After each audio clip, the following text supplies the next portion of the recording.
血管疾病哦，是咱台湾人十大死因的第5名。健保署宣布讲，要来放零血钾溶解剂补助条件，原本是限讲中风3点钟内爱使用，即马延到4点半钟内拢会当来补助。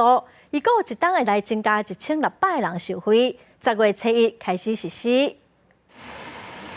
为了抢救急性欠血性脑中风病人黄金治疗的时间，健保署为10月初1开始放零血钾溶解剂甲处理疾病的时间，由原底限制急性欠血性脑中风发作3点钟内使用，延长到4点半钟内会当使用。一年差不多有1600个人受惠。一般来说，脑中风一定要在黄金期里面去投药那这个会比较有效。好，那当然在国外的经验里面，他们认为说，其实除了3个小时以外，到4.5小时也是非常有效。健保署表示，脑中风的类型主要分做欠血性中风、出血性中风，还有暂时性脑欠血。从109年到111年的统计发现，因为急性欠血性脑中风住院的人数每一年差不多4万人。特别注意的是，欠血性中风是脑血管本身病变造成血管伤压，或者是因为心脏或者是其他部位血管内底有血钾，造成脑的血管塌去，致使脑的组织无效期或者是功能失调。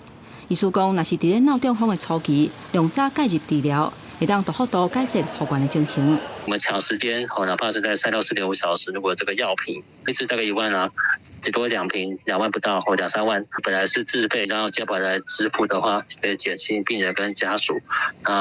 这个经济负担，同时这病人的病情也可以改善的比较理想。医师表示，中风了后，部分的病人无法度复原到会当做原底的工课，或者是需要坐轮椅。若严重者，有可能一世人会掉床，造成病人甲家属照顾真大压力。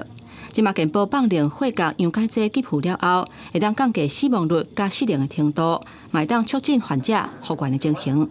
记者综合报道。